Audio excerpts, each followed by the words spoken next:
Cetis Universidad presenta Capstone Connection, un podcast de académicos para la divulgación, punto de análisis y reflexión. Comenzamos.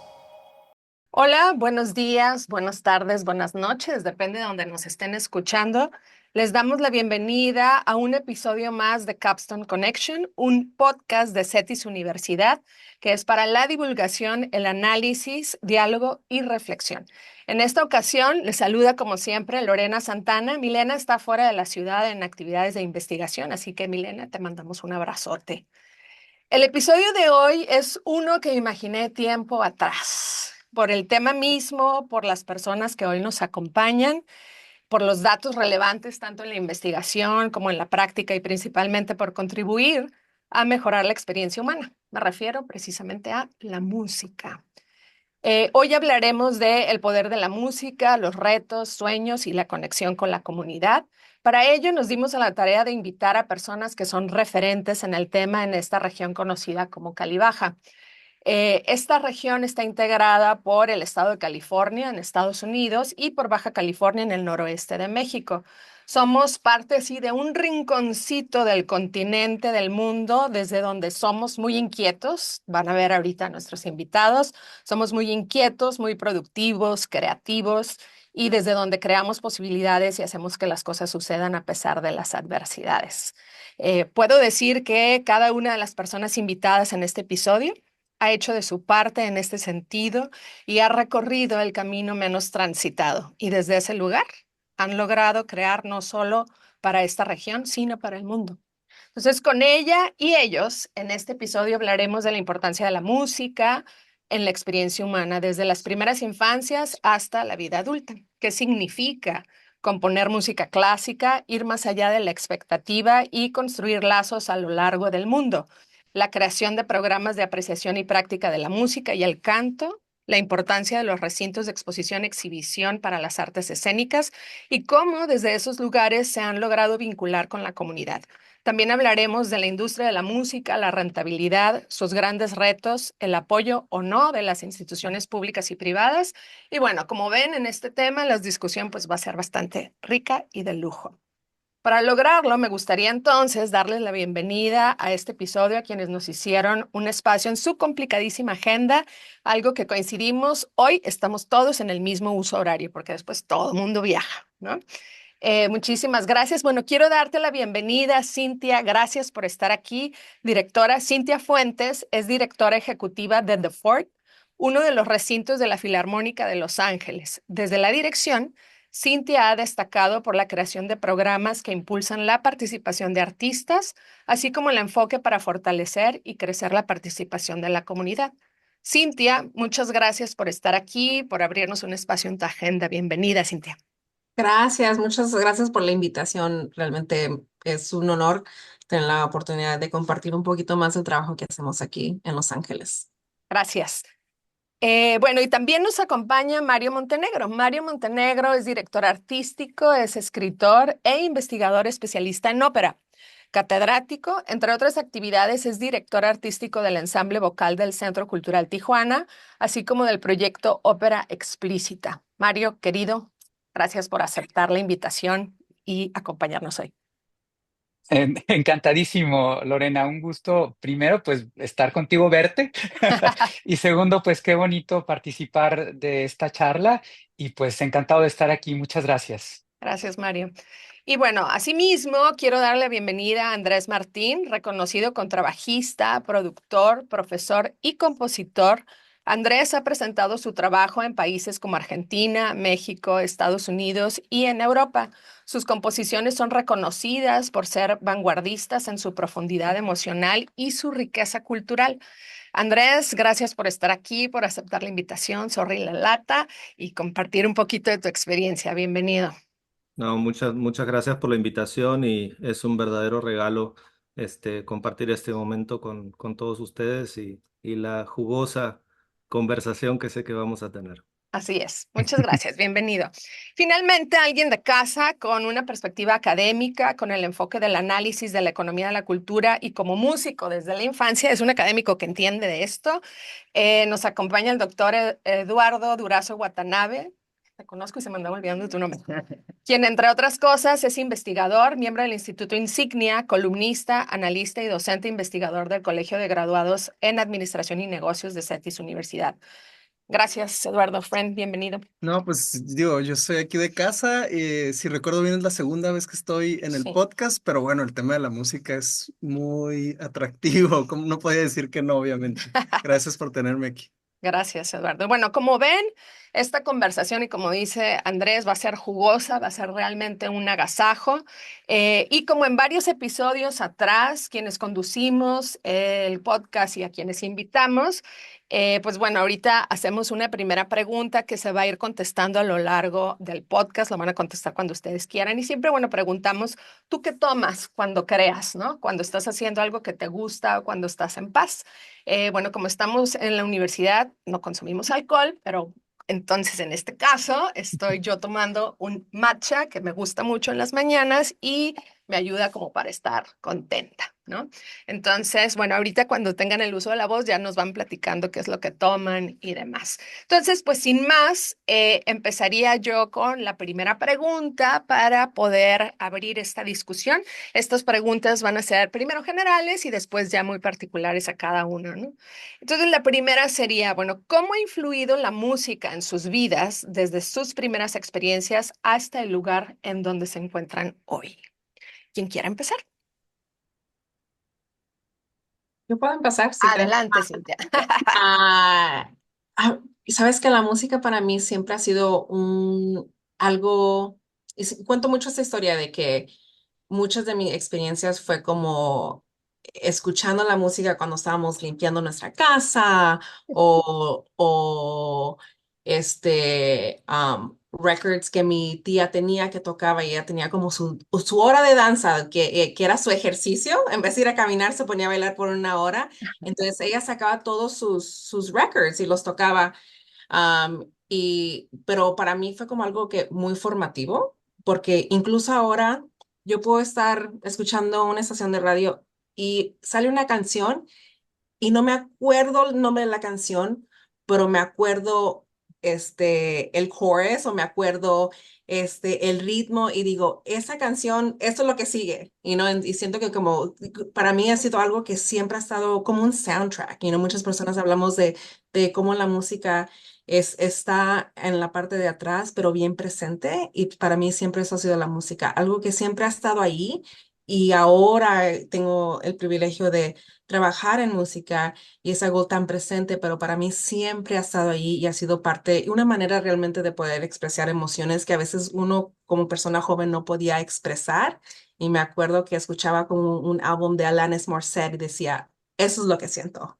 So, para mí, eso es el realmente poder y lo bonito de la música. Claro, oye, Cintia, ¿y qué estás tomando en este momento o qué tomas cuando En creas? este momento estoy tomando un matcha, igual que tú, porque es lo que tomo en la mañana. Great minds think alike, como dicen.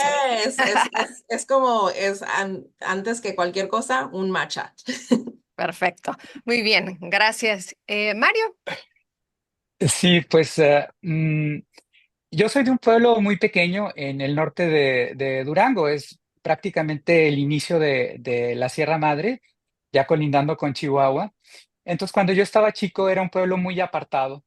Sigue siendo apartado en el sentido de la lejanía, pero ahora las vías de comunicación han cambiado bastante. Cuando yo estaba chico era muy difícil llegar al pueblo, había que hacer muchas horas en tren y luego ya después que hubo la carretera que estaba en muy malas condiciones, pues estaba peor, ¿verdad? Nos tardábamos más, yo creo, por carretera que para llegar a la ciudad, a la capital del estado. Entonces, para mí la música representó como un mundo que yo tenía en ese espacio tan lejano, porque yo participaba como monaguillo desde muy chiquito. Yo fui monaguillo pues como desde los 5 años, más o menos. Wow, bien Entonces, pequeño. tuve la fortuna de que cuando recién empecé en la iglesia, uno de los sacerdotes era muy aficionado a lo que decimos música clásica y a la ópera. Entonces, él me prestaba cassettes que había en esa época, que él grababa por aquí y así, y me hacía como grabaciones de cosas. También en mi casa pues escuchaba mucha música, también hay familiares nuestros que se dedicaban a la música académica, a pesar de estar en un pueblito tan escondido.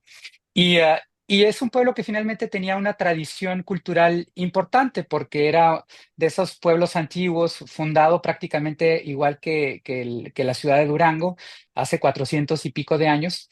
Y pues había también una tradición de música clásica importante. Entonces, entre esto que yo aprendía con el sacerdote, con los cassettes que me grababa, las cosas que yo escuchaba en casa, pues yo entendí que eso era lo que a mí me interesaba escuchar.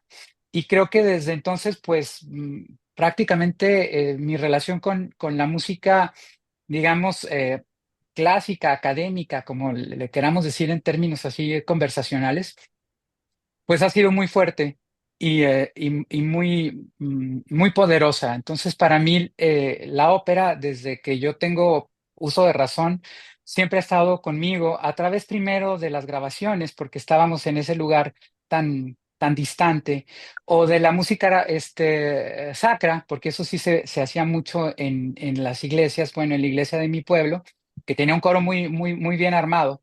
Ujú. Y esas eran como mis experiencias a través de la música que me fincaron el interés en esto de la ópera y que marcaron una diferencia en mi vida, porque a partir de ahí yo me empecé a interesar en conocer más, en investigar más, en leer, en acercarme ahora sí ya de otra manera, conocer la historia, los periodos, los compositores, las obras, los estilos. Y poco a poco fue, digamos, como una labor personal que yo nunca pensé que fuera a tener como una salida para trabajar, digamos, de una manera más profesional en esto, como ahora lo hago, que trabajo con cantantes de ópera que están, algunos ya de forma profesional, otros en formación.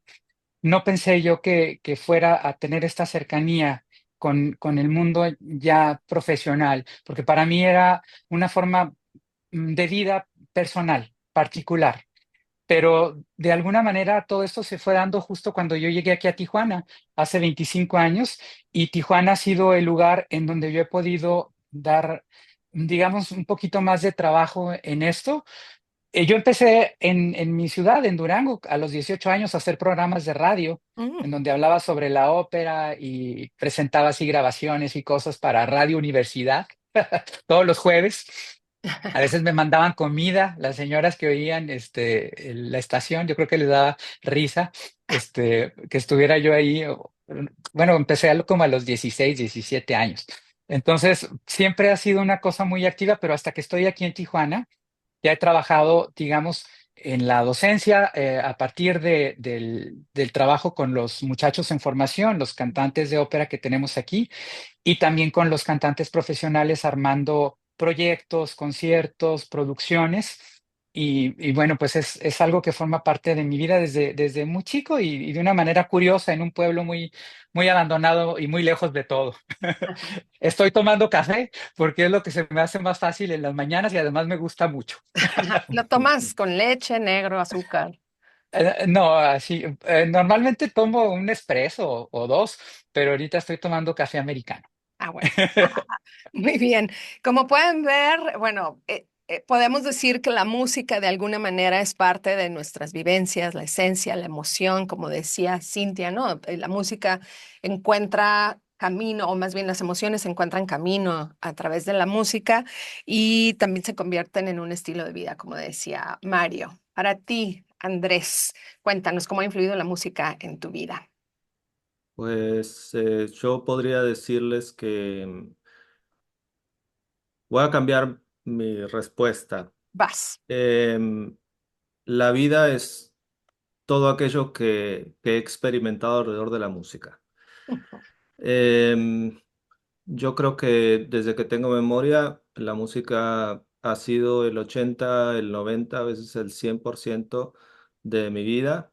Y si bien tengo vivencias y experiencias que no están involucradas con la música siempre ha sido desde mi niñez y desde antes que tenga yo recuerdos, siempre ha sido como la mayor parte o el centro de mis experiencias y mis vivencias.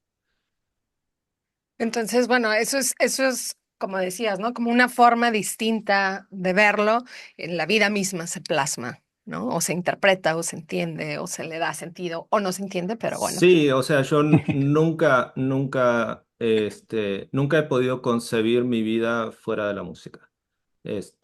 Siempre ha sido como la parte integral, esencial e innegociable, de mi vida. Sin embargo, bueno, o sea, mi identidad va mucho más allá de ser músico.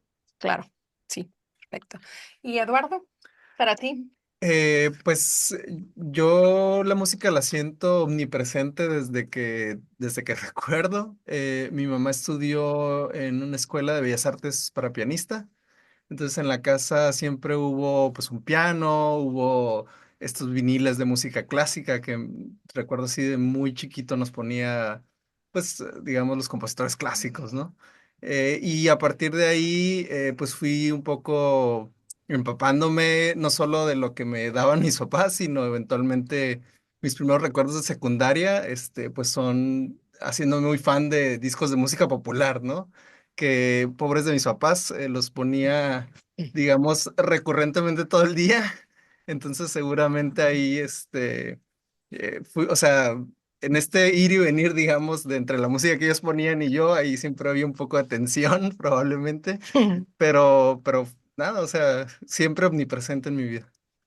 ¿Quisiste ser músico? No, no, Ok. nunca me planteé ser músico Y como eres ingeniero. como profesión. Sin embargo, desde la secundaria lo tengo como una parte, yo lo pienso como un hobby, pero como un hobby al que le dedico muchísimo tiempo. O sea, muchísimo tiempo, pues, estudiando, interpretando y también escuchando, ¿no? Entonces, sí, sí, a veces cuesta un poco diferenciar, ¿no? Entre esos límites de qué tanto le dedica uno, pues, muchísimo. Sí, bueno, y bueno, ese es el gran tema, ¿no? Cómo hay, qué tanto tiempo le dedicamos a la música, porque hablabas tú, Cintia, de que, bueno, es parte como de como un soundtrack de vida, ¿no? Al final de cuentas está ahí, hay cierto tipo de música que nos va a definir, que nos puede ir definiendo en ciertas etapas de la vida, pero bueno, también es como público consumidor, qué tipo de música consumes, qué oído vas desarrollando a lo largo de tu vida. Y bueno, eso presenta en sí como industria un gran reto, ¿no? Y que ahí va como la siguiente pregunta, desde su perspectiva, ¿cuáles son los mayores retos desde su experiencia, desde lo que tienen? Los mayores retos que enfrenta la industria de la música hoy en día, tanto a nivel local como global, o desde una perspectiva de frontera en esta relación que hay entre California y Baja California, como ustedes gusten enfocarlo, los grandes o los mayores retos que enfrenta la industria de la música hoy en día. ¿Qué te parece si empiezas, Andrés? Ah. O bueno, si quieren. ¿Quién quiere empezar Eh, entonces? no, está bien, está bien, está bien. Primero voy a compartir que mi bebida es el mate, Ah, perfecto. mi bebida de compañera de trabajo y de creación, pero después de esta pregunta me quiero ir a Andrés es servir un argentino whisky. que vive en Tijuana. Entonces, por eso. Este, yo creo que lo que pasa que es una pregunta muy amplia. Ujú, Sí, porque podemos pensar la música como industria, la exacto. música como disciplina, o la música como ritual. Yo creo que hoy en día la humanidad entera está atravesando una crisis de atención y una crisis de cortoplacismo, y eso está afectando a la música en muchos aspectos. Este, en primer lugar, porque la atención afecta la capacidad de percepción de la gente que consume música y la disfruta, y afecta porque eso hace que los formatos tengan que cambiar, o cambia los formatos, no sé qué viene primero, si el huevo o la gallina. También afecta mucho a los músicos en formación y a la perpetuidad de la música como disciplina, porque la música como disciplina es un universo que requiere concebirse a largo plazo, porque aprender a tocar un instrumento lleva años. Si se piensa de una forma profesional, lleva prácticamente toda una vida. Ni hablamos ni hablar del aspecto creativo. Entonces, eso hoy en día sí entra en conflicto y yo lo veo en mi experiencia y con colegas, con las generaciones nuevas. Es muy difícil encontrar personas y jóvenes que decidan apostarle a una formación a largo plazo, que además, sobre todo en los primeros años, difícilmente traiga premios, digamos. Ujú. Entonces, eso sumado a toda digamos, los retos que está atravesando la humanidad, hacen que la música sea, para muchos, sobre todo en Latinoamérica, una carrera en extinción, porque cada vez hay menos gente que lo quiere hacer, cada vez hay menos gente que cree que va a poder vivir de eso. Y por otro lado, las sociedades están cada vez con mayores desafíos y por lo tanto se le apuesta menos a la cultura, y en especial a la música, porque la música también tiene este costado, o esta faceta relacionada con el entretenimiento, y esa faceta, cumplirla solamente es más barato, más rápido. Entonces, bueno, pues por eso digo, es una pregunta muy, muy amplia. Pero ahora lo primero que me viene a la mente es eso. Claro. Y esto que decías de una carrera en extinción, ¿te refieres principalmente a la música clásica o alguna en particular, algún No, género o sea, o en en general? general, lo que pasa que, bueno, esa es otra Sí. Ujú. discusión, qué es hacer una carrera en la música, Exacto. pero lo digo porque, bueno, yo estoy constantemente conectado con el mundo de la música clásica y el mundo de la música popular. Y es similar, o sea, la gente que llega a la música lo hace como un hobby o como un complemento, pero pensarlo con seriedad, de decir quiero ser un músico profesional, es verdaderamente muy difícil. Incluso para los maestros es muy difícil visualizar a los alumnos pudiendo tener una vida exitosa como músicos profesionales, e incluso para los músicos profesionales está volviéndose bastante desafiante pensar a futuro cómo van a ser nuestras carreras. Ujú. Ok, Si puedo gracias. Sí. agregar un Sí, poquito adelante, adelante. a lo que dijo Andrés. Mi esposo también es artista, entonces él es un touring artist y creo que la cuestión financiera definitivamente es una de las cosas que es muy difícil para la industria en general, especialmente creo que cuando con la tecnología, con cosas como Spotify and Apple, y hay muchos artistas que podían crear su propia música y, y está más al alcance de las audiencias, ¿verdad? Pero creo que también cambió mucho la cuestión financiera de cómo se puede hacer dinero en la música. Y a veces la única manera de hacerlo es viajando y tocando. Pero para hacer eso tienes que tener audiencias, entonces, y tener dinero, una inversión, poder sostener el viaje no nomás de ti, pero si tienes una banda o si son parte de una banda. Entonces hay muchas consideraciones que han sido, que han hecho esa situación yo creo que más compleja. Y como una persona que está en el otro lado, yo soy la persona que tiene que llenar un calendario de eventos, ¿verdad? Hay muchas consideraciones de qué clase de artistas estamos poniendo en nuestros escenarios.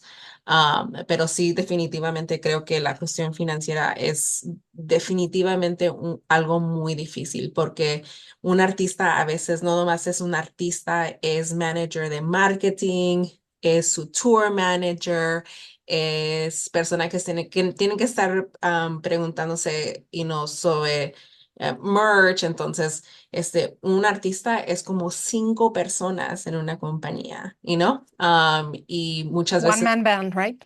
one man band. Y para mí es algo me enfoco mucho en el trabajo que hago, cómo le estamos dando guianza a esos artistas que están empezando. En cuestiones de, cuando hay personas que nosotros trabajamos con en secuencia de años, ¿verdad? Y en ese proceso es muy importante que como lugar de presentación también estamos dando guianza en cómo hacer las cosas diferentes. A veces decir, you know, a lo mejor no tienes que tener tantas cuestiones en el stage. Try to minimize, bring less, you can do more with less. Pero sí, creo que ese es un reto que definitivamente está ahí. Claro, sí, sin duda. Digo, siempre hemos hablado y cuando hablamos de emprendimiento, CETIS Universidad se especializa mucho en emprendimiento y hablamos que cuando se emprende, justo se hacen estas grandes cosas, ¿no? Y es una persona haciendo muchas cosas. Y ahorita que te escuchaba, bueno, me vino a la memoria eso, ¿no? Entonces la pregunta para un artista, y nada más veía la cara de Andrés, es, bueno, ¿a qué hora creas, no? Precisamente cuando tienes que estar haciendo todo esto, ¿no?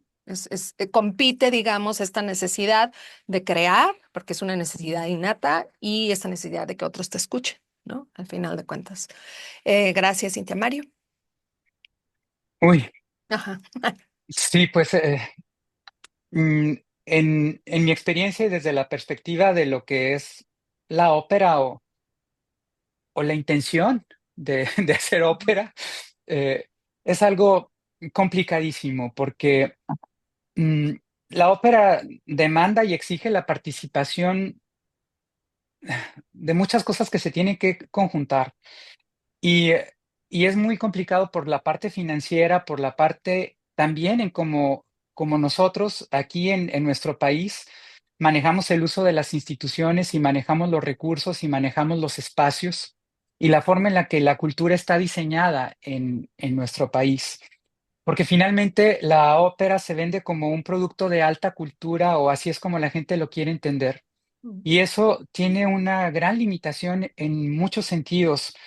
Eh, para empezar, necesitamos de espacios adecuados que son costosos, que además no son fáciles de conseguir, que, que además no cuentan con el interés de las instituciones, porque montar una ópera no la puedes hacer como si llegara un violinista que ya ensayó en su casa y presenta un concierto.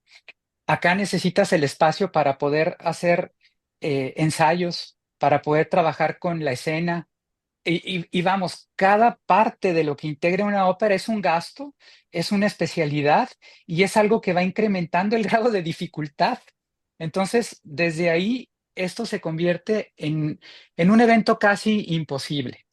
Si a eso le vamos a sumar que el público, como decía hace rato Andrés, busca experiencias tan a corto plazo. Nadie quiere invertir lo que significa tener la experiencia de una ópera. Todo el mundo busca un entretenimiento más ligero, más fácil de digerir, este, y la ópera no puede ser de esa manera.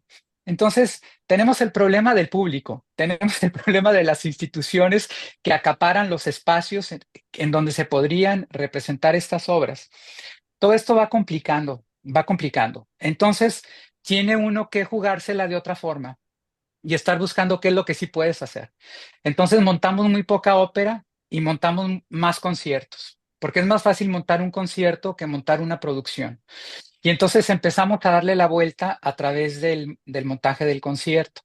Y luego los cantantes y los artistas, los músicos que participan, pues también, como decía Cintia hace rato, son todólogos, ¿verdad? Ellos tienen que barrer, vender el boleto, convencer a la gente de que vaya, interpretar, vestirse ellos mismos, hacer la experiencia artística y también ser sus managers y también convencer a alguien de que compre el boleto o a alguien de que patrocine una silla. todo esto se va convirtiendo en como en un salto de obstáculos Ujú. que puede ser muy cansado. Yo lo que he hecho desde que estoy aquí en Tijuana, bueno, desde antes, desde que empecé con todo esto ahí en Durango, es tratar de luchar por la formación de públicos, de tratar de sensibilizar a la gente sobre lo que es esta cosa de la ópera y a partir de eso provocar el interés y, y a partir de provocar el interés, tratar de que esto ocurra y de que tengamos gente y de que eso nos pueda garantizar la continuidad porque hay mucho talento, o sea, talento no falta y los muchachos que están trabajando aquí, por ejemplo, en Tijuana, que hay una comunidad de cantantes de ópera que se ha ido formando desde hace tiempo, pues son muchachos que no tienen trabajo, que tienen que estar haciendo todo ellos mismos. Entonces, yo busco la creación de públicos, trabajo con ellos, pues para tener un espacio en donde ellos puedan ser recibidos. Pero es algo muy complejo, Lorena, es algo muy difícil, como decía Andrés, o sea, es un problema que es, eh, que es sumamente, sumamente difícil, o sea, los públicos, los intereses sociales, los intereses institucionales, todo eso hay que conciliarlo de alguna manera para poder hacer música, pero bueno, pues de alguna forma, pues aquí seguimos, ¿verdad? De Sí. haber sabido que venía por acá la conversación, mejor me destapaba un vino. ¿Viste? Tú puedes hacerlo. Estás en tu estudio. No. No, estamos en cámara y la audiencia ya sabe que es de mañana. Pero bueno, puedes poner el vino ahí en tu matera. Pero bueno, justo en este momento estamos hablando de retos. Quienes están incorporando apenas en este momento del podcast, estamos hablando justo de los retos de la industria de la música. Y las personas que nos acompañan son quienes pueden estar hablando precisamente de esos retos que han estado precisamente librando a lo largo de sus carreras y a lo mejor pueden escuchar, bueno, pues no se puede, pero créanme que se puede. Ahorita vamos a irnos para allá, justo en este ejercicio, ¿no? De cuál va a ser nuestra tabla, nuestro salvavidas o nuestra tabla de surfear para surfear esa ola, ¿no? Desde tu perspectiva, como justo desde la parte donde estudias, lo académico, también ejecutante, porque también compones y vendes tus propios boletos y demás. Entonces, ¿cuál sería tu respuesta? Pues mira, regresaría un poco a los argumentos que ya comentaron. Cintia mencionaba el tema de la tecnología como un habilitador, es decir, a diferencia de otras épocas, la realidad es que ahora crear una producción, aunque sea casera, de buena calidad es muy sencillo.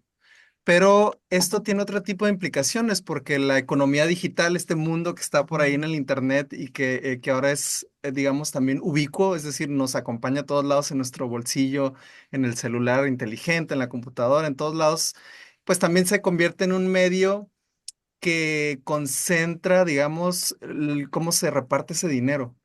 La realidad es que si vemos cuánto gana un músico por una reproducción en Spotify, pues son centavos, ¿no? Y justo lo que significa, pues es que hay un montón de gente creando contenido, que además es contenido maravilloso. O sea, realmente uno encuentra música, pues interesantísima, verdaderas joyas, y gente que realmente, pues no obtiene nada a cambio en términos financieros de esas creaciones. Entonces hay una pirámide muy, digamos, amplia en la base de gente que crea y eso hace que uno se sienta atraído a contratar un servicio de streaming de música, Spotify, Apple, lo que sea. Pero la realidad es que la gente que realmente gana a partir de eso es súper poquita gente en la industria. Revisábamos ayer un artículo del Washington Post en donde Taylor Swift se estiman que ganó 4.1 billones de dólares solo con el tour, el último tour que Ya hizo. libres de impuestos. Así ya en su bolsillo, digamos.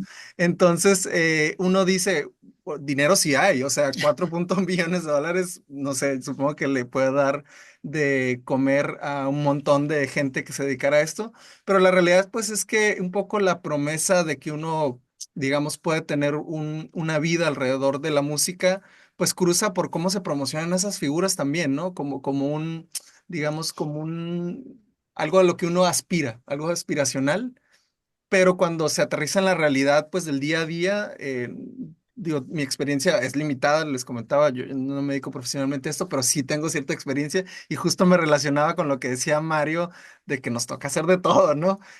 Pero la realidad es que tengo muchos colegas y amigos muy cercanos que están todo el tiempo en la música y lo que toca es ser creativo y hacer muchas actividades, componer música para comerciales, para películas, dar clases, obviamente interpretar. Entonces tienen que ser un poco de todo, ¿no? Y ahí es donde creo que, ya con esto cierro mi comentario, cuando esta idea de que hay un spillover, dicen en los economistas, un derrame de las ganancias a partir de construir, digamos, un producto que sea muy vendible, y la música lo es. Pues digo, ya sabemos que es una idea que es un poco una ficción. La realidad es que el dinero se concentra, digamos, y el resto de las personas pues tienen que recurrir a su creatividad y a su pasión por seguir en esta industria que si bien pues es muy, muy bonita, hay una realidad en la que los músicos pues tienen O que sea, hay un tener. 1% en la música también. Pues sí, seguramente, digo, no sé si es ese porcentaje el correcto, pero la figura de la pirámide nos refleja cómo se comporta en la industria. Ok. Y bueno, esa es la parte justo de los retos. Y Cintia, me gustaría ahora hacerte una pregunta a ti ligado justo de esto, ¿no? De los retos. Tú como directora ejecutiva de Ford, bueno, en este recinto de la Filarmónica de Los Ángeles, desde tu perspectiva, ¿cuál ha sido tu enfoque precisamente para crear estos programas que involucren y desarrollen artistas, que se conecten con la comunidad en este ejercicio de intentar, no sé, preservar la tradición artística con la innovación, con la inclusión de nuevos públicos, no sé, a lo mejor platicar algunas de las iniciativas, no sé, del Pan American Music Initiative, no sé, que nos puedas platicar desde tu postura como directora ejecutiva? Sí, la manera en la que creo que hemos tratado de impactar un poquito nuestra comunidad es en sí, nosotros somos un teatro de verano. Tenemos 45 programas que podemos hacer durante la temporada. Y cuando tomamos el Ford Theater, una de las cosas que eran muy importantes que estábamos recibiendo, entonces antes de LA Phil tener las riendas del teatro, era del condado. Era un teatro comunitario donde se rentaba mucho a grupos de ballet folclórico, muchas compañías de danza. Entonces, lo que nosotros queríamos asegurarnos es que siempre hubiera una manera de que esas compañías podrían presentar sus programas aquí abajo de la bandera de LA Phil. LA Phil, lo que iba a traer LA Phil es realmente nuestro departamento de mercadotecnia, nuestra experiencia en operaciones, nuestro departamento legal y poder ayudar a muchas de estas compañías a entender lo que es programar adentro lo que nosotros decimos Performing Arts Organizations, que Mario llamó como organizaciones de arte. Porque es complicado. Tenemos muchas reglas, tenemos contratos con diferentes compañías que tienen en sí sus propias reglas. Entonces, para nosotros era como un proyecto, realmente un proceso de quitarle el misterio a todo eso. ¿Cómo se hace un booking? ¿Por qué escogimos ciertos días? ¿Cómo hacemos la mercadotecnia? Y hacerlo en pareja. Entonces, de los 45 conciertos que hacemos durante la temporada, como 25% de la temporada realmente es con programadores locales. Y para nosotros eso es muy importante, trabajar con personas que viven en la ciudad de Los Ángeles, que quieren y tienen deseo en producir en la ciudad. Y tratamos de que sea un poquito de todo. Es un proceso abierto donde invitamos a los a producers para que ellos hagan una aplicación. Este año recibimos 30, de esos 30 se seleccionan 10. Siempre el énfasis es de tratar de tenerlos en sí en el programa, yo creo que por unos 5 años, porque en esos 5 años hay mucho aprendizaje y hay cuestiones de este, enseñanza que llevamos. Uno de esos sería cómo entregar lighting cues. So, algo tan simple como las luces de un programa, alguien que no sabe cómo funcionan las luces de un teatro, te puede dar instrucciones extremadamente complicadas para algo que tiene que ser muy fácil. O te dan cosas muy fáciles que realmente son muy complicadas. Entonces, tenemos la habilidad de enseñar. Eso es como cuando están entregando sus notas de luces. Para un concierto es así. Para un programa de danza es así. Y podemos ayudarlos en ciertas maneras. Lo que yo digo ha sido muy bonito es de que hemos tenido programas donde muchos de los productores han dicho, yo no podía presentar en un teatro como el Ford si no fuera por este programa, porque también hay la barrera del curator. Yo tengo nuestros propios programadores y ellos tienen sus propios gustos y sus Ujú. propios intereses y lo que ellos creen que las audiencias de Los Ángeles están interesadas, pero esto nos da la oportunidad de realmente trabajar con la comunidad y ellos traen sus propias audiencias. Entonces yo siempre le digo a LA Phil, hay mucho que nosotros le traemos a nuestros productores, pero hay mucho que ellos nos traen a nosotros. En sí, cuando yo te digo un concierto de ballet folclórico se puede vender en 4 semanas y eso solo es posible porque nosotros tenemos esa relación con esta compañía que tiene una relación con su comunidad que quiere ver ballet folclórico en el teatro. Entonces, y hay otros programas que en sí, nosotros como compañía los podemos poner a la venta, pero porque nosotros no tenemos relaciones con esas comunidades, es más difícil. Entonces, realmente sí es lo que yo digo, un partnership en la manera que tratamos de ver cómo hacemos esa clase de programación. Claro, son esfuerzos compartidos, ¿no? Dejar de trabajar como en silos, encontrar puntos en común, ¿no?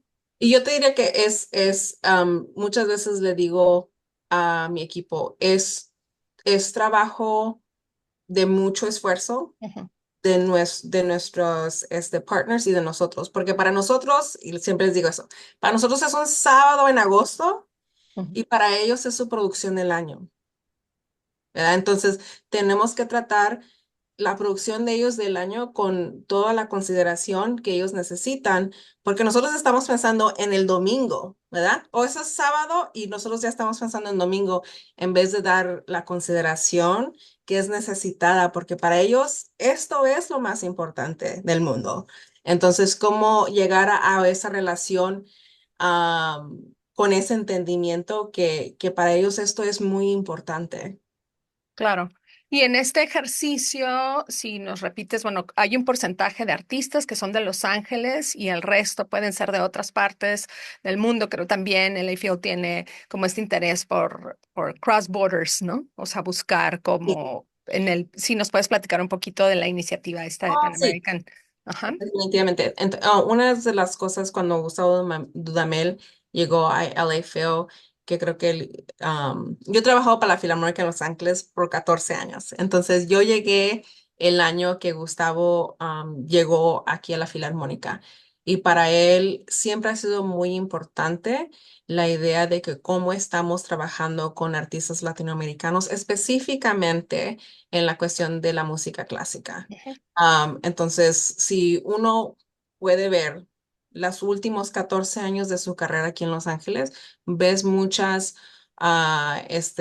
composiciones, commissions que Gustavo ha hecho, muchos trabajos que se van en gira a Europa, a Asia, a México de compositores latinoamericanos. Entonces Gustavo nos puso un reto a la compañía diciendo, ok, esto es lo que hemos hecho en la cuestión de música clásica. ¿Cómo estamos haciendo esos esfuerzos en las otras genres, como es danza, como es música? Entonces, lo que nosotros salimos de eso fue con una iniciativa que se llama Pan American Music Initiative, que estaba actually basada en Walt Disney Concert Hall, el Hollywood Bowl y el Ford Theater. En el Ford Theater es donde yo estoy. Y cada teatro tenía que hacer su propia proposición de cómo iba a presentar esa idea de Pan American Music Initiative. Y para nosotros empezamos una serie que se llamaba Pan American Music Hoy. Entonces estábamos viendo los artistas contemporáneos o personas, pero también pensamos un poquito más allá. ¿Qué pasa cuando una persona deja Chile y se va a Francia? O cuando una persona se va de Colombia y va a Canadá. Entonces estábamos viendo no nomás los artistas latinoamericanos, pero los diásporas Ujú, y cómo esa música se está representando, cómo las personas están representando la cumbia o el hip hop, y todas esas diferentes áreas por el lente de Latinoamérica. Y ha sido algo muy poderoso, una habilidad de nosotros poder abrir la puerta y realmente introducir artistas nuevos a la Filarmónica de Los Ángeles. Y una de las que siempre digo es, nosotros fuimos uno de los primeros lugares en los Estados Unidos que programó a Silvana Estrada.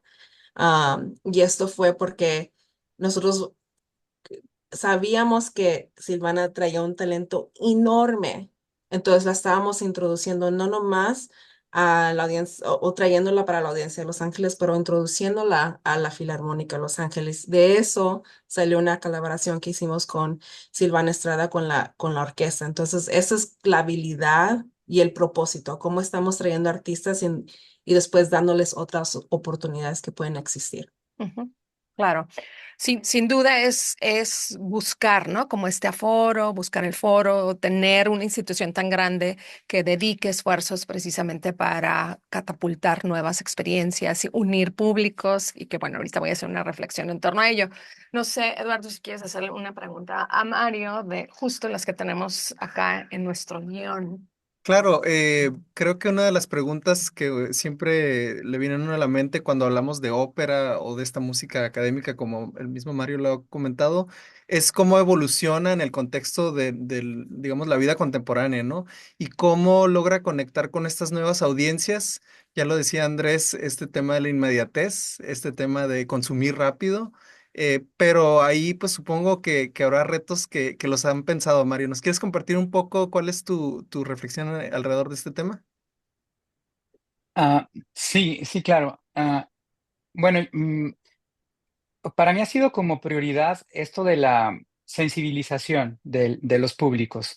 Creo que la ópera pues es algo que le puede resultar extraño a mucha gente, a la mayoría de las personas, porque es algo que no manejan de cerca, no pertenece, digamos, a una cultura inmediata como la mayor parte de la música popular que escuchamos. Entonces, hay como una especie de rechazo ante algo que es complejo y que resulta extraño y desconocido. Para mí ha sido como muy importante tratar de acercar, de romper algunas barreras, de eliminar ciertos estereotipos que puede haber, algunos con razón, sobre todo esto de lo que es la ópera, y a partir de ello sensibilizar a la gente y ofrecerles algo en el entendido de que no tienen por qué limitarse y que pueden disfrutar de esta forma cultural. Entonces yo creo que a partir de la sensibilización se puede lograr mucho y se puede lograr un interés. Pero evidentemente sí estamos en una gran desventaja, porque aún con todos estos esfuerzos, yo entiendo que no es una forma de arte que le gusta a todo el mundo. O sea, no es nada más la música, es un formato que no a todo el mundo le agrada. Es un formato que que no entra en los cánones de un entretenimiento fácil, digerible y común. Entonces, eh, eso es algo que uno tiene que entender y uno tiene que resignarse hasta cierto punto de que no vas a poder llegar a una comunidad muy grande, pero sí puedes ampliar la comunidad inmediata, la comunidad de base con la que te encuentras. Y yo lo he visto y lo he vivido porque hace, no sé, como 20, no, como casi 25 años, casi desde que yo llegué aquí a Tijuana, yo empecé a dar clases en lo que era en esa época el conservatorio de la Orquesta de Baja California. Eh, Me empecé a dar clases sobre historia de la ópera y análisis del repertorio, que los cantantes, los muchachos que estaban estudiando en el conservatorio, pues no conocían. Estaban aprendiendo a cantar pero no tenían información sobre nada de lo que es la ópera, ¿no? Los estilos, los géneros, todo lo que es toda la estructura esta. Entonces, yo me propuse desde ahí hacer programitas en donde los muchachos cantaban lo que podían cantar en ese momento y yo iba explicando y dándoles al público un poquito de información y un poquito de anécdota y un poquito de chiste. Y empezamos a hacer este proyectito de ópera explícita desde esos años y empezamos nada más con los papás de los cantantes. Y de pronto hemos logrado hacer un proyecto que ha tenido continuidad a lo largo de los años y donde, aunque ha sido muy difícil, sí hemos logrado crecer en público y en interés. Y hay gente que cuando va cambia su perspectiva sobre lo que es la ópera y se da cuenta de que puede acceder a esta forma de arte de una manera que no se lo pensaban, de una manera más fácil y de entenderla y de disfrutarla. Entonces, creo que gran parte de nuestro trabajo reside ahí, en la creación de públicos, y otra, pues, en llevar un poquito el agua al molino, ¿verdad? O sea, hacer las cosas que podemos hacer, centrarnos más en ellas y esperar y proponer para que las cosas más complejas en algún momento puedan ocurrir. Yo trabajo también con Ópera de Tijuana, pero Ópera de Tijuana hace mucho que no produce, por ejemplo, en el Secut, porque el Secut es un teatro donde no podemos tener acceso a una semana de ensayos o a 3 días, ya no digo una semana, porque es un teatro que funciona diariamente con una agenda y es el teatro más grande y el que tiene, digamos, la infraestructura más adecuada. Y eso entre comillas, porque es un teatro viejo, pero bueno, más adecuada.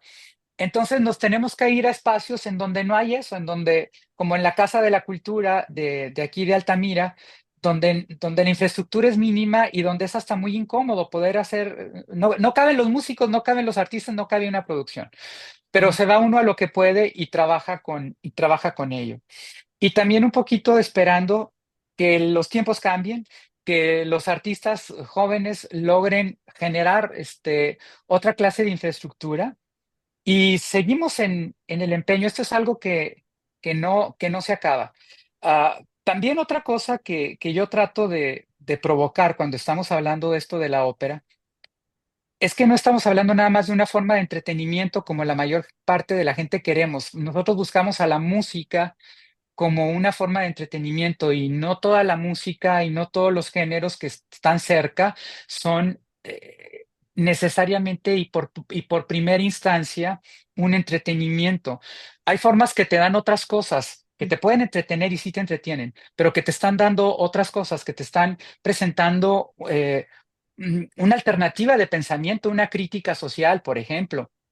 Entonces, creo que metiendo todas estas cosas en un espacio y tratar de conjugarlas y de hacerlas efectivas es como nosotros hemos logrado a través de los años continuar en esto. Nos falta mucho. Y algo que es bien interesante es que la gente de San Diego, que son los que tenemos aquí más cerca, pues han volteado a vernos y voltean a Tijuana también en estas cosas que hacemos de la ópera y en estas cosas que hacemos de conciertos clásicos.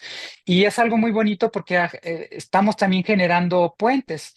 Por ejemplo, yo tuve la oportunidad de hacer el libreto para el Mesías en español que me comisionaron del Bach Collegium San Diego, que es un ensamble barroco especialista en música del siglo XVIII, y ellos querían hacer el Mesías en español, lo cual me parece formidable porque era un puente que estaban ellos tendiendo, no nada más directamente hacia nosotros, pero y por supuesto a las comunidades de habla de español en San Diego y en Estados Unidos, o sea, a lo que es el lenguaje, el idioma, pero a nosotros que estamos tan cerca y trabajamos juntos y pudimos presentarlo aquí en Tijuana y generar una comunidad de interés. Entonces, estas cosas para mí son muy gratificantes, o el hecho de que una compañía joven como Opera Neo, que están en San Diego, que también haya querido venir a presentar un programa y venir a ofrecer el trabajo que ellos hacen aquí a Tijuana, pues son satisfacciones, pero también son logros muy importantes que yo espero que puedan seguirse produciendo. Sí, y bueno, aquí es evidentemente la suma, ¿no? De voluntades, intereses, y es esta complementariedad que nos distingue justo en esta región, no solo en la parte comercial, sino en este caso a través de la música. Andrés, justo en esta como continuidad, y tú como músico, compositor, ejecutante también, y bueno, tu música generalmente se reconoce y se comenta, ¿no? Precisamente en algunos de los reviews que se hacen, que, bueno, es distintiva por su riqueza emocional y cultural. ¿Cómo se refleja esto en el proceso creativo y qué influencias te guían? Precisamente hablabas tú de la vida y demás, ¿qué te guía para crear? ¿Y cómo has visto la evolución del papel del músico clásico en la sociedad? Y si nos pudieras platicar también un poquito de tus últimas producciones, por ejemplo, Tango bajo el agua, que está nominada al Grammy, por cierto, y Morgante, ¿no?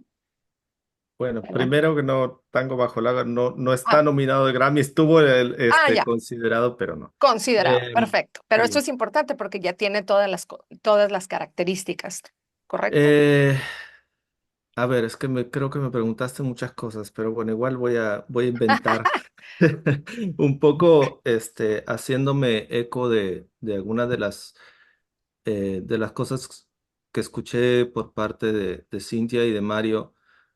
Yo creo que una de las grandes, no sé si dificultades, pero a mí una de las cosas que a veces siento que me presenta cierta dificultad es el tema de las etiquetas. Mm, Creo que tanto para la gente en general, incluso para los músicos, o sea, las etiquetas las necesitamos en la vida y las utilizamos para muchas cosas, pero a partir de un cierto momento o en un determinado contexto, complican las cosas. Por ejemplo, refiriéndome un poquito a lo que contaba Mario, la etiqueta de la ópera ayuda a mucha gente a reconocer, pero también aleja a mucha gente, porque tiene un cierto preconcepto de lo que es la ópera. A mí lo que me sucede seguido y que creo que se anida un poquito en lo que me estabas preguntando, yo cuando realizo mi trabajo creativo, yo no pienso en etiquetas. O sea, yo busco una música que me conmueva y que me ponga de rodillas, que creo que para mí es el ejercicio más honesto que puedo hacer y no estoy pensando en cuáles son mis influencias, qué es lo que, o sea, yo estoy haciendo una búsqueda y después, por supuesto que hay un proceso de mejora del producto, pero a la hora de presentarlo, es muy difícil venderlo. ¿Qué etiqueta le pongo? ujú. Yo creo que tú estuviste cuando hace unos meses que se estrenó mi concierto de violín, Morgante, que es una obra que, o sea, tiene algunas cosas de tango, tiene cosas de rock, tiene muchas cosas de música clásica. Sin embargo, pues estábamos en un teatro Mm. ahí en San Bernardino lleno y, y mientras estaban tocando, había músicos de la orquesta llorando, había gente del público llorando. Me Y si incluyo. tú me preguntas, ¿cuáles son mis influencias o de qué se trata? No lo sé, no me importa. Pero eso, ¿cómo lo vendo? ¿Cómo lo explico? Y para mí, o sea, a mí en el fondo no me importa porque lo que yo estoy buscando es esa experiencia, es esa comunión. Ese es mi why en la música. Em, y me parece que es lo más valioso porque la música es, en primer lugar, es un vehículo. Y es un vehículo que puede servir para muchas cosas, que puede servir para entretener, pero que también puede cambiarle la vida a alguien, que puede servir para encontrar significado, que puede servir para recordar lo humano, que puede servir para que la sociedad mejore, que puede servir para que personas se relacionen. Que a mí me pasa seguido que me escriben, no sé, de eh, no sé, el muchacho del año pasado que ganó una competencia internacional tocando una de mis obras y tu concierto me cambió la vida, que puede servir para que gente que se gradúa, o sea, son cosas que no fueron mi vehículo ni fueron mi motivación, pero la música en sí cumple una función.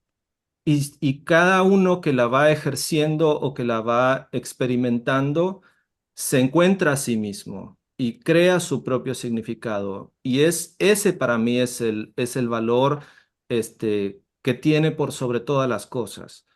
Este, mm, no sé, quizá me estoy desviando demasiado No, no. de lo que me preguntaste, pero me parece que a veces es un gran desafío a la hora de que nosotros necesitamos comunicar lo que necesitamos vender, lo que necesitamos resaltar la trascendencia de la actividad que estamos haciendo en relación a la música, eso a veces es muy difícil de comunicar. Ujú. Y el gran desafío es, bueno, ¿qué etiqueta le ponemos para que la gente, sin saberlo, lo reconozca? ¿No?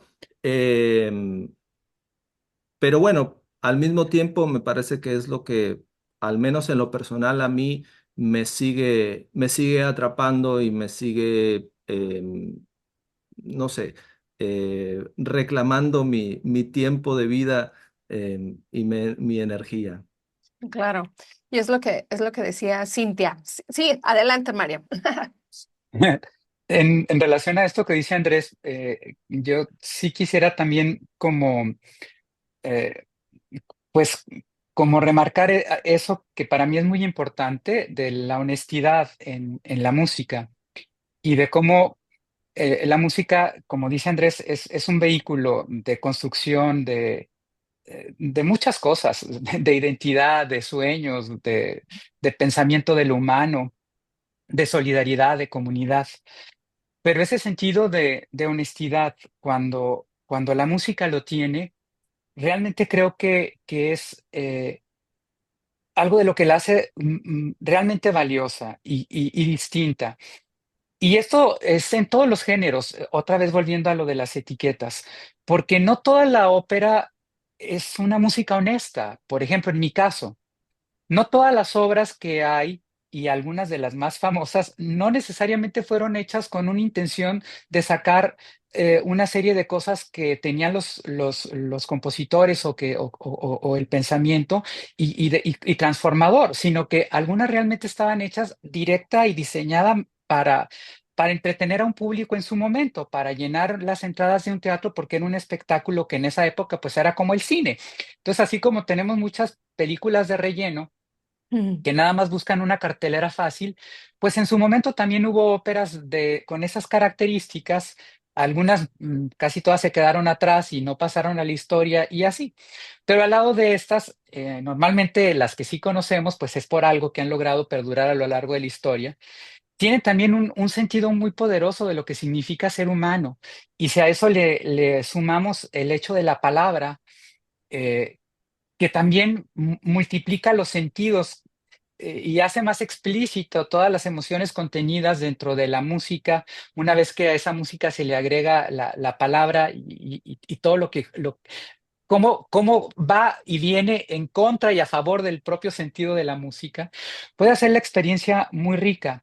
Nosotros, o lo que yo he buscado con el ensamble de cantantes, es no nada más estar explorando la ópera, sino buscar música que tenga ese sentido de honestidad. Yo lo he encontrado, por ejemplo, en la música tradicional, o en la música que ha sido compuesta pensando en la expresión de un pueblo, por ejemplo, y no tanto en algo que se hace para vender y para que la gente lo consuma. Y a nosotros nos interesa llegar a esos lugares porque creo que a partir de ahí se puede construir algo y el artista puede tener una utilidad más allá de ser un buen o mal intérprete de algo, en el caso de nosotros que somos intérpretes, que no componemos. Entonces, para mí es importante tener como esa música que tiene ese sentido de realidad, de honestidad, de poder humano y tener la oportunidad de que los muchachos, los cantantes la interpreten y que haya un público que la reciba. Ujú. Sí, La honestidad como uno de los grandes retos en la vida, ¿no? En la vida. no solo la música, sino en la vida, ¿no? Sobre todo Sí. en estos tiempos. La industria, cómo mantener el equilibrio. Estamos, nada más comento, en un podcast de divulgación puede durar un poco más, llevamos 1 hora, pero ya terminamos con esto y una última pregunta.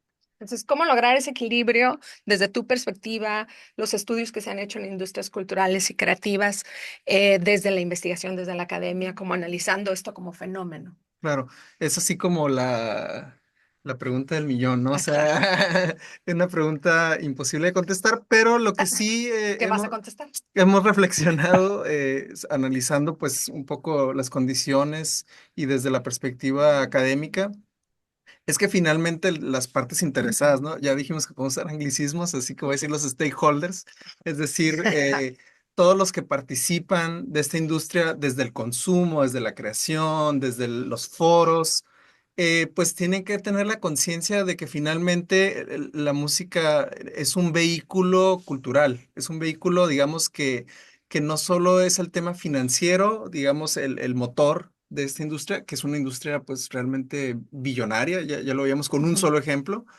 Entonces aquí creo que estas inequidades de mercado que se presentan y que son muy evidentes, pues de alguna forma quisiera decir mi primera respuesta es de las políticas públicas, pero no, o sea, Mm. las políticas públicas tienen un rol limitado y muchas veces estamos a expensas de que esos tomadores de decisiones tengan esta conciencia. Mario decía que tenía que educar a su audiencia, ¿no? De alguna forma, creo que todos tenemos que educarnos en el sentido de que ha habido cambios importantes en la estructura de cómo funcionan las cosas, en cómo se presenta la música, en cómo se vive de la música, en cómo se accede a estas presentaciones. Pero entonces en la medida en la que hagamos conciencia de estos cambios, creo que podemos tener un acercamiento distinto y desde el rol que nos toque, ¿no? Si somos tomadores de decisión de política pública, si somos promotores, si somos músicos o si somos académicos que tenemos una mirada como en tercera persona, ¿no? En cómo se comporta de alguna forma este sector. Pero tampoco quiero cerrar con esta nota pesimista. O sea, yo diría que la música no se va a ir a ningún lado. Es decir, llegó para quedarse desde hace muchos siglos. Justo veíamos una fotografía de un teatro francés de la época de los romanos y decíamos, wow, o sea, como desde muchísimo antes de que digamos, se tuviera esta conciencia un poco de cómo funciona esta industria, la verdad es que la música ha estado presente y va a seguir presente, ¿no? Entonces aquí el gran reto es cómo hacemos accesible para todos que esta industria siga, digamos, creando estos valores y siga creando esta audiencia que pues definitivamente la pide. O sea, es algo que las personas desde su forma de acceder a ella, ¿no? Ya decían, desde el entretenimiento, desde un vehículo para conectar emocionalmente, pero la gente la va a seguir buscando. Claro, y no es una actividad como se esperaría de los gobiernos, ¿no? Para generar y tener políticas públicas que sean más abarcativas, inclusivas, sino justo lograr desde quien ejecuta, desde la comunidad, desde los recintos que presentan, hacer iniciativas, unir esfuerzos para seguir tocando la puerta y seguir tocando la puerta y seguir tocando la puerta siempre, ¿no? Realmente como en este interés de me parece también que es algo como muy sublime, ¿no? La música, el canto siempre te va a emitir o te va a revocar a esto que decías tú al principio, Cintia, como a una emoción, a una persona, y se mueve con la vida, se mueve. Y entonces, ¿cómo lograr que justo las personas que se dedican a esto puedan vivir y puedan crear desde allí, ¿no? Desde ese lugar. Antes de retirarnos, me gustaría que, bueno, también, Cintia, que, bueno, veas y veas qué es lo que está desde acá. También hablaba Mario hace rato de los esfuerzos con San Diego, Los Ángeles nos quedan muy cerquita, tú estuviste acá, que fue ahí donde tuve la oportunidad de conocerte. Entonces, creo que, pues bueno, desde acá hay iniciativas que se pueden sumar. Bueno, antes de retirarnos, me gustaría que hicieran una reflexión final de esto que estamos hablando, precisamente de retos, sueños y cómo lograr que esto permanezca, ¿no? Cintia. Ah, de la última parte que dijiste y lo que me vino a la mente realmente es empezar a pensar cómo somos un Ujú, ecosistema que todos tienen sus propios retos, que ya cuando pasas esa etapa hay otra clase de claro. retos. Pero también que es muy bonito, como dice Eduardo, que dejar eso de decir, la parte más hermosa de mi trabajo es el momento cuando se apagan las luces y tú puedes sentir la energía de la audiencia y la anticipación y la energía del artista que está listo para entregarla. Que son segundos, ¿de acuerdo? Segundos, pero hasta explicándolo ahorita me pone la piel chinita, porque para mí eso es lo más bonito, lo que se comparte entre una audiencia y ese artista. Y te lo digo como alguien que, le toca de ver de todo, o me toca ver ópera, me toca ver jazz, me toca ver tap dancing, la filarmónica, y siento que al final, cuando una pieza termina y la audiencia brinca, siento como que ese sentimiento es tan hermoso. Ver y sentir que eres parte de, y como yo no toco instrumentos, yo manejo budgets y calendarios y soy parte del equipo que, Tú haces que la magia suceda. ajá, eso, yo somos el plano en You're donde the toda la magician. magia llega, the magicians behind the scenes, Claro. y para mí realmente, desde chiquita, como una persona joven que iba a conciertos y to go see Hansel and Gretel, esa emoción se ha quedado conmigo hasta ese momento, y me encanta ser parte de esta clase de conversaciones porque realmente me inspira a decir, hay más que hacer. Hay más que hacer. Son muchas de las cosas de las que hablaba Mario, diciendo un teatro que necesito por más de 3 días. Esas son las conversaciones que nosotros tenemos con nuestras compañías de danza también. Ellos necesitan 4 días. ¿Cómo vamos a hacer para que ellos puedan tener el número de días en un escenario necesarios para que ellos se sientan feliz con la presentación que ellos van a hacer a su público? Y cómo podemos atraer artistas como Raw from Peter to Pay Paul, right? Crear una temporada donde tenemos artistas que those are going to sell out and that's great and that show's going to be great, pero estamos también invirtiendo en artistas que yo sé no van a llegar de números de taquillas ahí, pero es una inversión en este artista, en esta voz. So. Claro, sí. Muchísimas gracias, Mario. Platícanos alguna. Bueno, pues, con- pues primero muchísimas gracias. O sea, para mí ha sido muy, muy enriquecedor escuchar pues todo lo que Cintia nos ha estado diciendo desde la experiencia de alguien que está haciendo que las cosas sucedan. También con Andrés, qué maravilla, porque él como compositor, como una gente que está creando lo que otros interpretan, me imagino también la emoción que debe ser para un compositor cuando escucha su música que se está creando, que está teniendo un lugar y que está generando emociones. Todo eso me parece formidable porque es como entrar en el proceso de por qué las cosas existen. Ujú. Entonces, muchas gracias a ustedes por facilitarnos esta conversación. Para mí ha sido muy, muy enriquecedora y en verdad estoy muy contento de haber estado aquí. Yo nada más quisiera agregar que para mí, en mi experiencia personal, mi interés por esto de la ópera y otros géneros que hacemos, porque yo siento que pueden aportar algo a la gente que lo escucha, que ese momento de emoción que decía Cintia, en esos segundos antes de que ocurra esa magia de que el artista comunica, puede transformar y puede durar mucho tiempo más y Ujú. puede cambiar vidas, como también nos decía Andrés, de estos chicos que le escriben agradecimiento por su obra.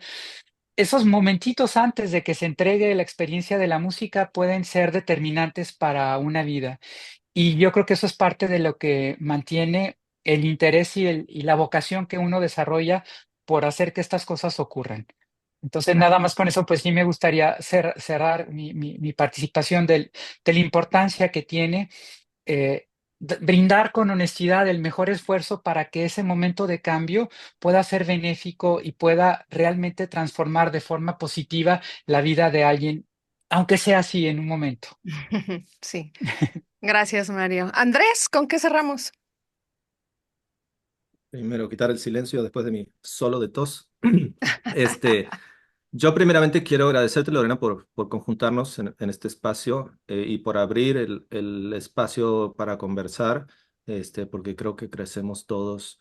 Em, Primeramente, también agradecerles a Cintia y a Mario porque yo siempre he creído y conforme pasa el tiempo que las personas que invierten su tiempo y su energía en hacer que estas cosas sucedan, que las experiencias sucedan, considero que es un trabajo heroico.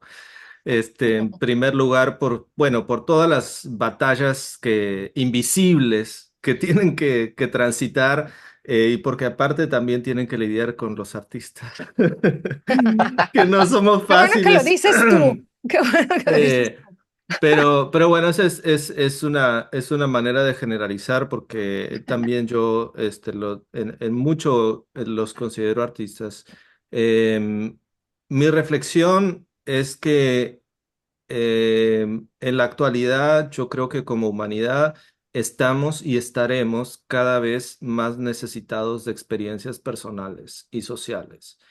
Em, y, y- y que no me quiero extender, pero sí creo que el tema preocupante del crecimiento de los problemas de salud mental y de ansiedad y de infinidad de cosas ya están sucediendo y que se vienen, no voy a decir que se solucionan con música, pero la música como universo puede aportar mucho.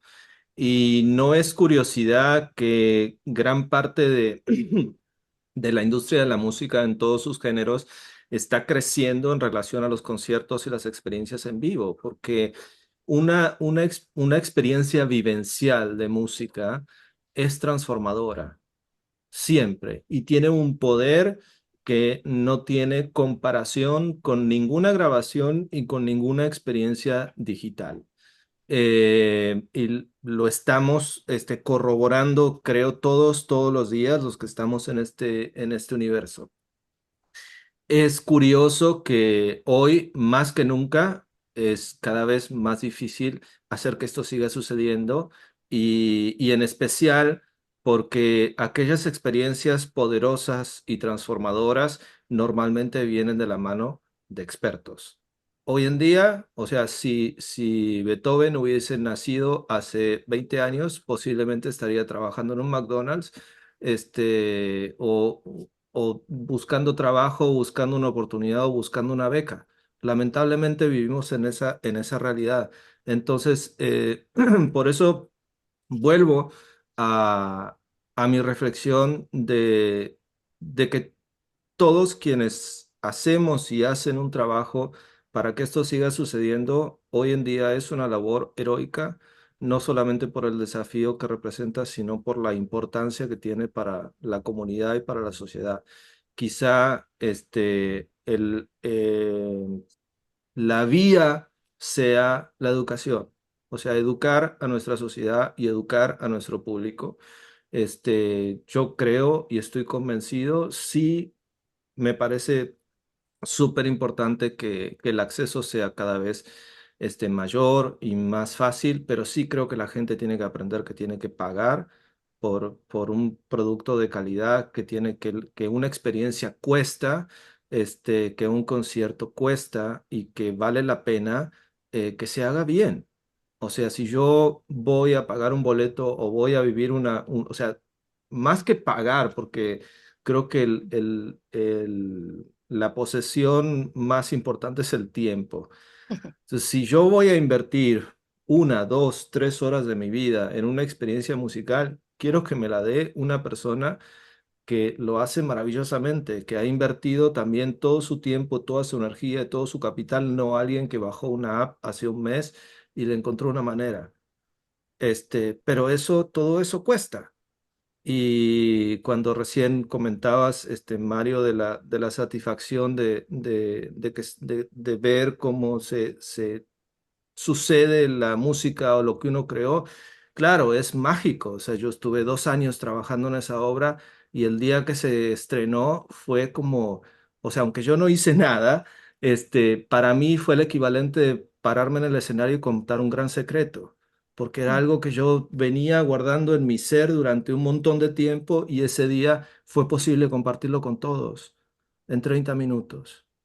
Y bueno, con el agregado de que ahora se puede seguir compartiendo para siempre, incluso hasta después de que yo me vaya.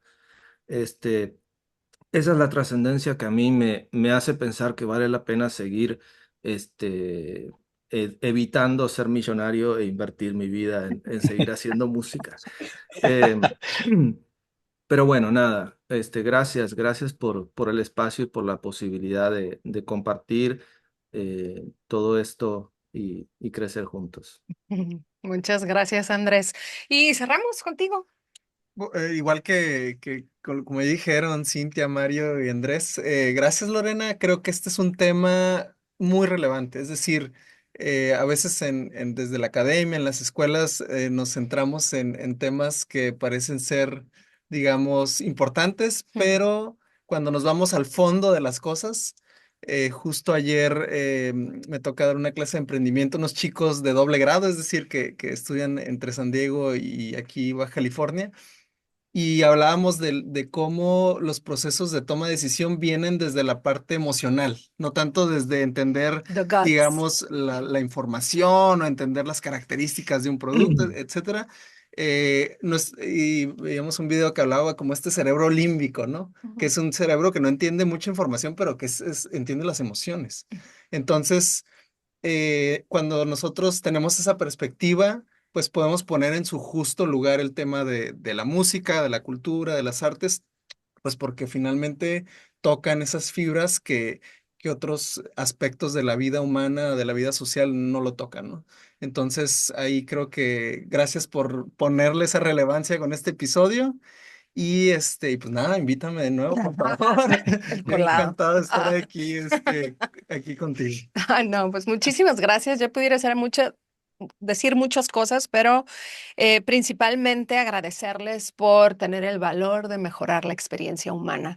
En un mundo en donde la mayoría de los esfuerzos es para crear productos consumibles y desechables, el hecho de tener el valor, el espíritu, la integridad para poder crear algo que pueda quedar en el tiempo y mejorar la experiencia humana como un regalo es invaluable, ¿no? Tanto Cintia para generar y articular, Mario para poder educar, Andrés para crear y para estudiar y crear. Entonces creo que esta parte tendríamos que conjuntar esfuerzos y sin duda creo que puede ser la primera sesión de muchas cosas porque podemos colaborar juntos, Cintia, Mario, Andrés, Eduardo, en varias cosas. Entonces, pues a quienes nos escuchan, muchas gracias. A quienes nos ven en YouTube, pues bueno, ya vieron las caras de pasión que cada una de las personas aquí hablando al momento de música pudieron ver. Y pues nada, muchísimas gracias, Capstone Connection. Esto fue Capstone Connection. Un podcast de académicos de CETIS Universidad para la divulgación, punto de análisis y reflexión.